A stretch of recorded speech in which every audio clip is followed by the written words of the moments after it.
One size does not fit all.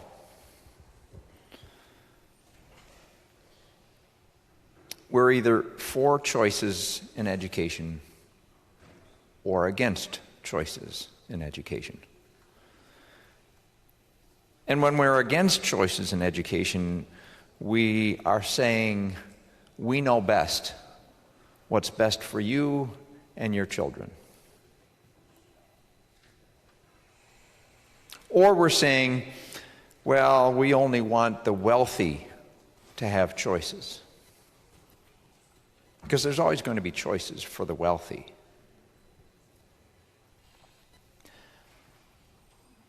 I have 2 adult daughters. My oldest adult daughter did really well in school, all through her education. And she went to public schools, elementary, middle, high school. She did exceptionally well. We're quite proud of her. Our youngest daughter also went to public schools and elementary school, middle school, and the start of high school. And then in the middle of her season in high school, things kind of got off the rails, and it didn't go so well.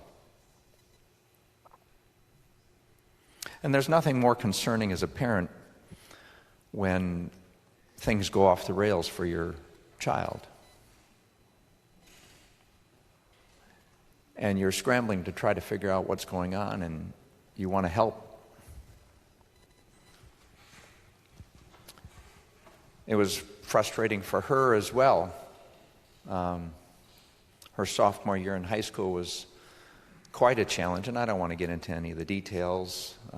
That's sort of her story, and I don't want to go into that too much. But suffice it to say, we were very concerned about whether or not she was going to be on a path to graduation. And that summer, we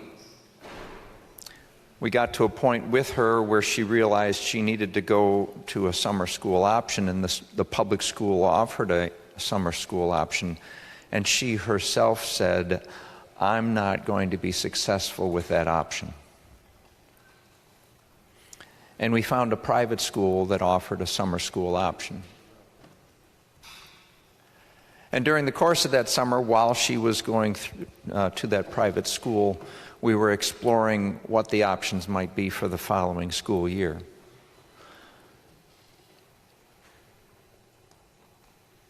And we were looking at private schools because we soon realized that the public school where she was going, nothing wrong with that public school. My older daughter went to that public school and she did just fine. But for this daughter, as a unique individual, it wasn't the right option.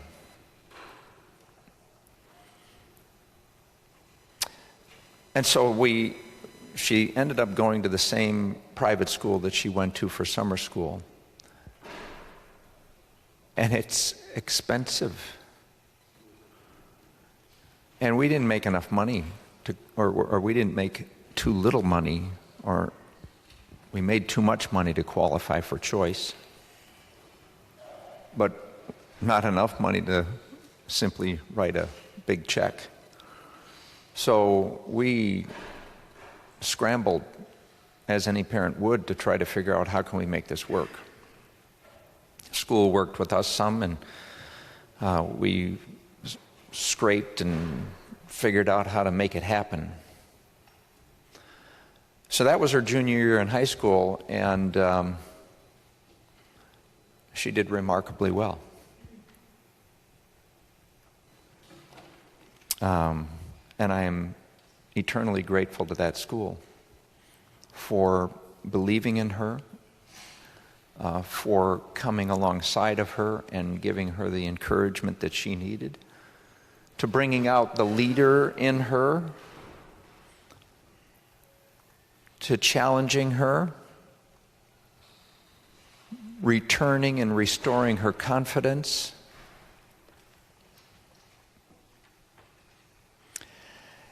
And she's an amazing young lady. She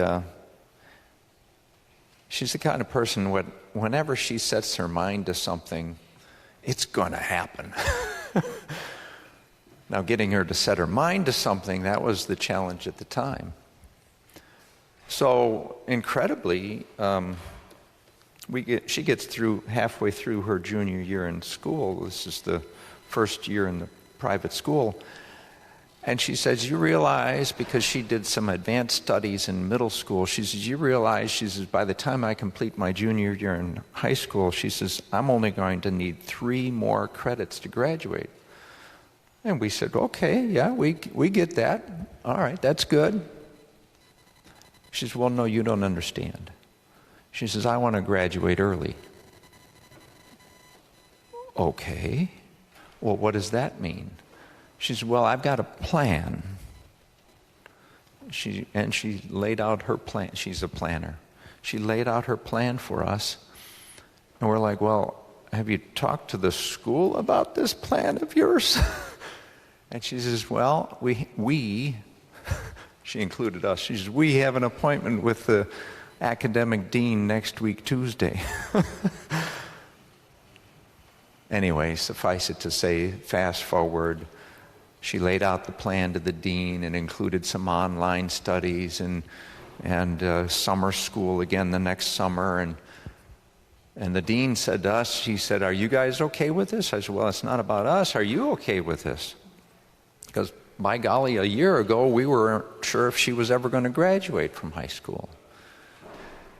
He's like, well, we're okay with it. He says, this is not what we normally do, but we can, she's a bright girl, we can do this. Anyway, she executed her plan.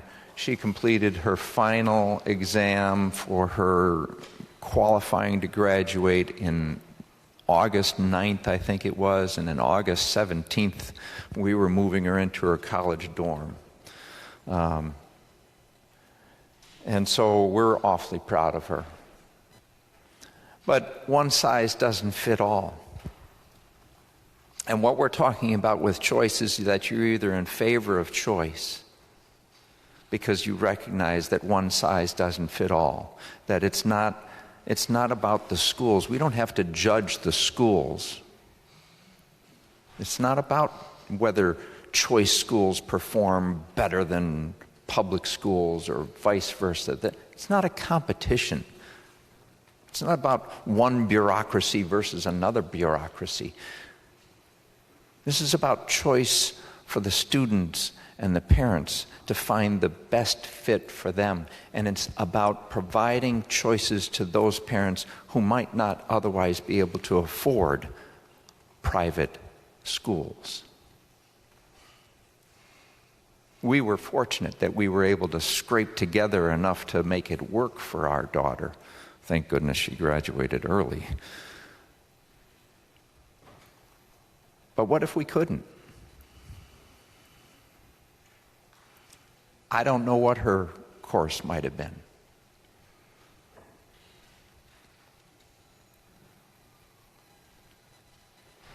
I'm kind of reminded of the old Soviet bloc and the choices that they had in their marketplaces. You know, the old joke was, you know, they'd go in to order a car and they'd say, well, what color do you want? And the person would say, gray. Well, good, because that's the only color that we offer.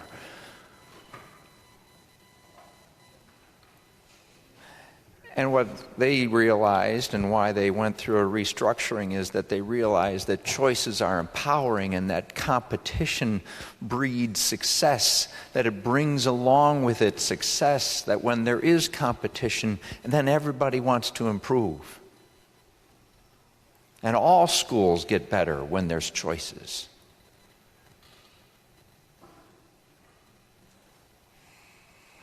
So we could talk about that, but really, I think the right thing is to recognize that students are the ones that are important, that they're each unique individuals, and we can't say that we know best what's for them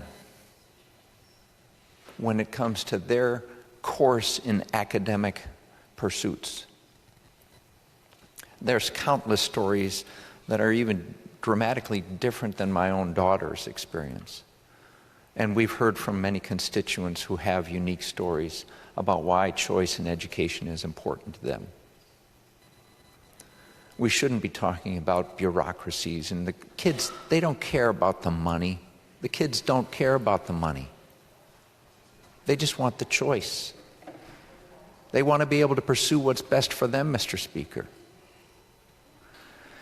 And I'd like to close simply by acknowledging, because I've been a vocal critic of Governor Evers. And so in this time when many people that are part of his base are maybe beating him up, I want to give him a word of congratulations. That it's not always easy to go against your base, go against your party, go against many of your supporters. It's not always easy to do that. But sometimes when you look at the big picture of things, as we expect governors to do, sometimes it means you got to put together a deal. And it's the right thing to do. And so my hat is off to Governor Evers for recognizing the importance of working in a bipartisan manner to put together a deal that's going to be best long-term for the state of Wisconsin, even if he faces some strong opposition from his base. So kudos to you, Governor. Thank you.